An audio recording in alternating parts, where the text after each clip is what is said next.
पूरी दुनिया में अमेरिका नेटवर्क मार्केटिंग में नंबर 1 है। कितना परसेंट? 1,95,000 करोड़ के टर्नओवर के साथ पूरी दुनिया में नंबर 1 है अमेरिका। हम कहां पे खड़े हैं?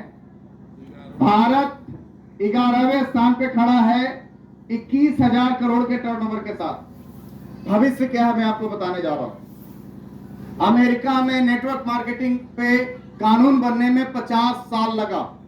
भारत में मात्र 25 सालों में नेटवर्क मार्केटिंग पे कानून बन गया। मात्र 25 सालों में। सन 2021 में गवर्नमेंट ऑफ इंडिया ने इसके ऊपर एक लॉ बना दिया, कानून बना के हम लोग के सामने रखा और इस सिस्टम को वैलिड इंडस्ट्री का दर्जा दिया। अब आप ये नहीं बोल सकते कि आलतू फालतू आल जाल है। ये आल जाल नहीं है। अब सरकार के नियमों के हिसाब से ये सिस्टम काम कर रही है। समझ में आ रहा है? दूसरा रीजन क्या है? सरकार क्या बोल रही है? आज की सरकारें क्या बोल रही है? भैया नौकरी मांगने वाला मत बनो, नौकरी देने वाला। कैसे बनिएगा देने वाला? हम स्किल्ड तो है नहीं, हमको पता तो है नहीं, तो हम कैसे नौकरी दे सकते हैं? अपनी नौकरी तो नौकरी के मानदेय दूसरों को कैसे दे सकते हैं? तो ये सिस्टम आपके लोगों के घरों में इनकम पहुंचाने का माध्यम बन सकता है। आप लोगों को इनकम, आप लोगों को जॉब दिला सकते हैं। ये मौका है। तो विजन क्या है? 2025 के फाइनेंशियल क्लोज होते होते फिक्की और केपीएमजी का रिपोर्ट ये कह रहा था कि 21,000 करोड़ से 65,000 करोड़ के टर्नओवर पे ये सिस्टम जाएगा। और मैं आपको बताऊं 2045 आते आते हम लोग पूरी दुनिया में नंबर 1 होने का 3 लाख करोड़ से ज्यादा का टर्नओवर 2045 होते होते जाएगा। क्यों है? उसके पीछे कारण है, समझिएगा। हम जो भारतीय हैं, हम भारतीय जो हैं आबादी में सबसे ज्यादा है। समझ में आ रहा है? दूसरा, हम लोग इमोशनल अटैच ज्यादा हैं। नेटवर्क कैसे बनता है? नेटवर्क तो रिलेशन से बनता है ना। जैसे नो। और हम लोग यहाँ जब शादी होता है तो कार्ड कहां तक पहुंचता है? हमारे साले के जीजा तक पहुंच जाता है। जाता ही नहीं जाता है? अमेरिका में इतनी तेज गति से क्यों नहीं बढ़ा? अमेरिका में पत्नी शादी करती है तो पति को नहीं बताती है। हाँ, होता है ऐसा। समझ में आ रहा है? तो हम लोग सोशली बॉन्ड है, इमोशनल टच है, साथ में आबादी सबसे ज्यादा है। पूरी दुनिया को पता है कि भारत सबसे बड़ा बाजार है। हमें ही नहीं पता भारत सबसे बड़ा बाजार है। तो हम भारतीय हैं और मौका हम सब लोग के पास सर नंबर 1 बनने का। तो 3 लाख करोड़ के टर्नओवर जब होगा उसके गवाह बनिए। उसका 50% पैसा हम जैसे आम लोगों के घरों में लाने का माध्यम बन रहा है। यहाँ से तैयार हैं आप? क्या ये पैसा अपने पास आना चाहिए या उद्योगपतियों के पास जाना चाहिए? अपने पास लाना चाहते हैं? ये पैसा अगर आप अपने पास लाना चाहते हैं तो एक शानदार मौका, एक शानदार माध्यम है आरसीएम, जिसके साथ हम जुड़ के इन पैसों को बचा सकते हैं और लोगों के घरों में इनकम पहुंचाने का माध्यम बन सकते हैं। सर मैं आपको बताऊं, मैं अगर आरसीएम में नहीं होता तो मैनेजमेंट की पढ़ाई करके कहीं ना कहीं नौकरी कर रहा होता।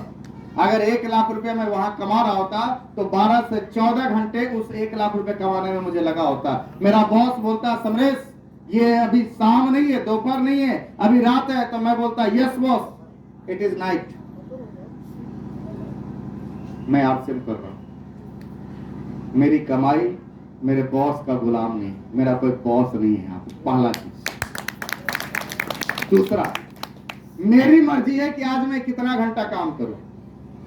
समय की आजादी यहां पे मिलती है। तीसरा जो सबसे बड़ा चीज है, हेल्थ मिलता है। चौथा, आपको सोशल इनलाइनमेंट मतलब जिसके समाज में इतना बड़ा पहचान मिलता है, ये सिस्टम आपको देने का मौका मिलता है। मैं पैसे के लिए आया था, मैं स्टेज के लिए नहीं आया था, ये तो सब फ्री में दे दिया आपसे। तो बहुत कुछ आपसे देगा। और मैं आपको बस इतना ही कहना चाहूंगा लास्ट में कि देखिए आरसीएम करना आपकी मर्जी नहीं है, मजबूरी। आज मर्जी से कर लीजिए, कल मजबूरी में करना पड़ेगा। करना तो पड़ेगा। यस हो? और अगर आपको फिर भी नहीं समझ में आ रहा तो मेरी लास्ट बातें समझ के मैं अपनी बातों को खत्म करता हूं। इसको समझ लीजिए, उसके बाद आपको समझ में आएगा कि आरसीएम क्यों करना चाहिए। मैं अपनी 4 पीढ़ियों की कहानी बार बार सुनाता हूं। ये मेरे परदादा थे, किसान थे, 0 से शुरू हुए 0 पे जाके खत्म हो गए।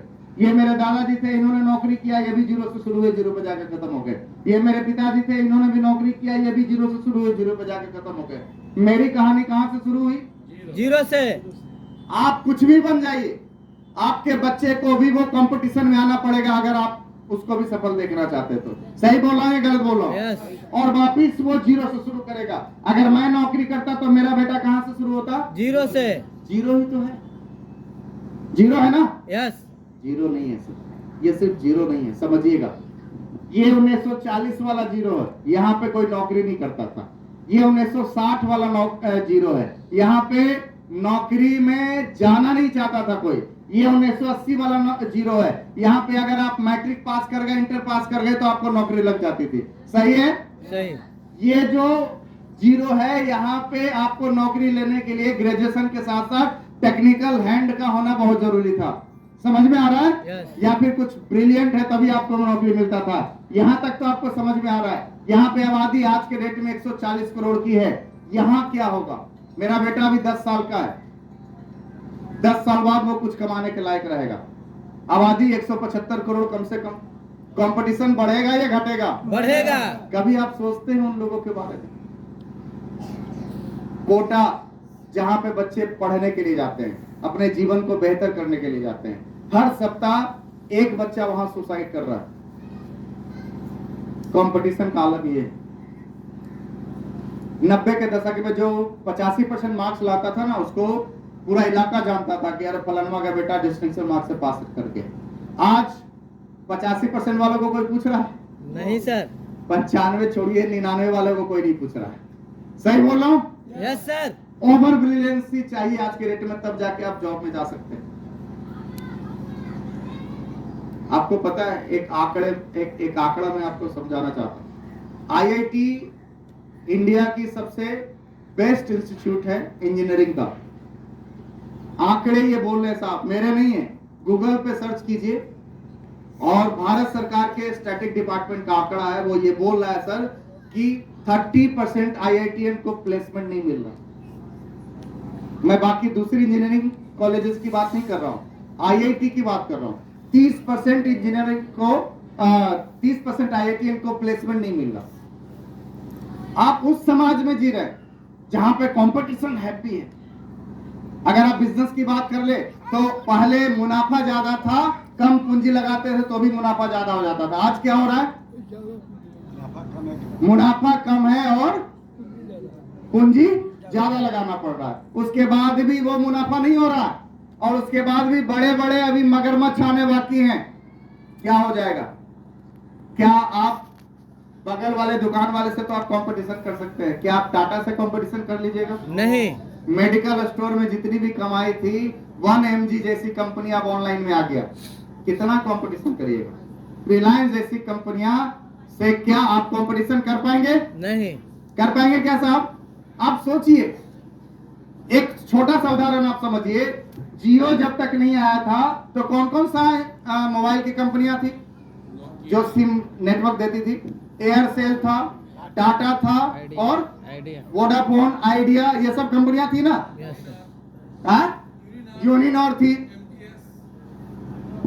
जियो आया और बोला कि 1 साल तक फ्री। क्या हुआ? सब जियो। उस आंधी में सब बह गए साहब। आपको क्या लग रहा है? उन लोग के पास इतने पैसे है ना साहब, कहीं पे भी किसी को भी खत्म कर सकता है। इस बदलाव को समझने का प्रयास कीजिए, इस कंपटीशन को समझने का कोशिश कीजिए। अगर ये समझ में आ रहा है तो आप टिकेंगे।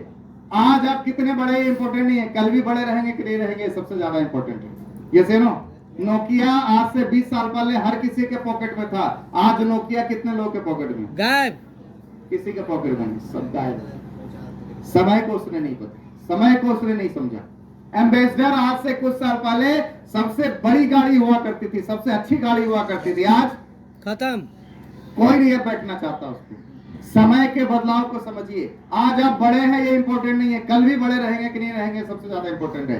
तो 21वीं सदी का सबसे बड़ा व्यवसाय नेटवर्क मार्केटिंग होने वाला है। ये मैं बोल रहा हूं इसीलिए नहीं समझिएगा, गूगल पे जाके सर्च कीजिए, चीजों को समझने का प्रयास कीजिए। अभी अमेरिका के राष्ट्रपति कौन बने? Donald Trump. डोनाल्ड ट्रंप के आर्थिक सलाहकार कौन बने पता है? हाँ, नहीं पता? नहीं, आर्थिक सलाहकार वो हाँ, इलोन मस्क कौन है? इलोन मस्क वो आदमी है जो नासा के साइंटिस्ट को भी पीछे छोड़ दिया। इलोन मस्क ने एक सपना देखा था रीयूजेबल रॉकेट को करने का, और उसने तय कर दिया। इस बार रॉकेट को भी रीयूज करना शुरू कर दिया उसने।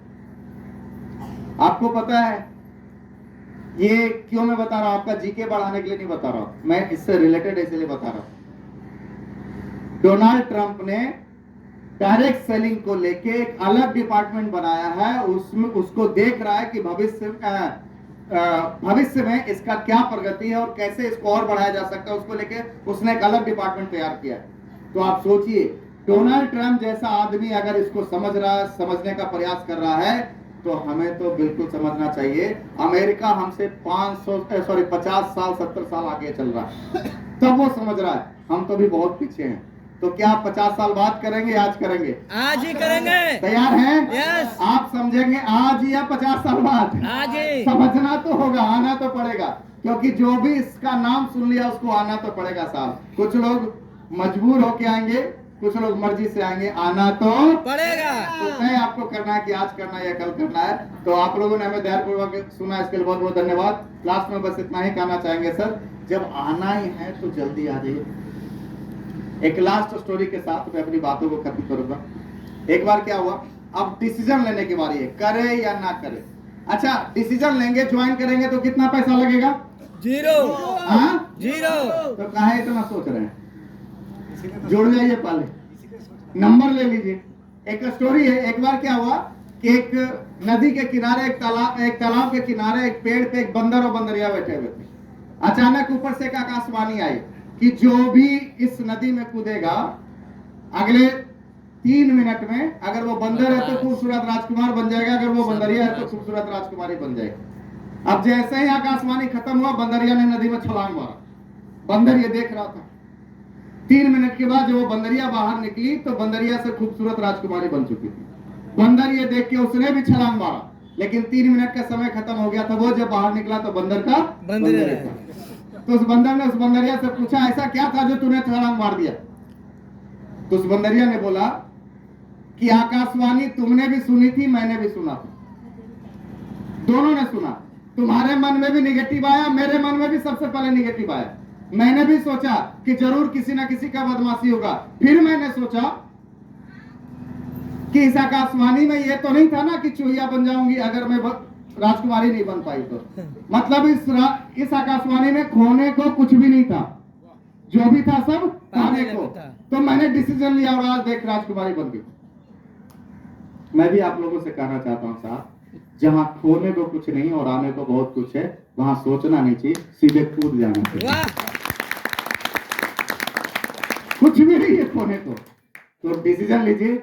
आइए, नेटवर्क का एक ही नियम है साहब, आज आएंगे तो नेटवर्क आपके नीचे होगा, कल आइएगा तो आप नेटवर्क के नीचे होइएगा। अंतर बस इतना है, और ये अंतर आपके जीवन में बहुत बड़ा अंतर पैदा करेगा। तो थैंक यू सो मच।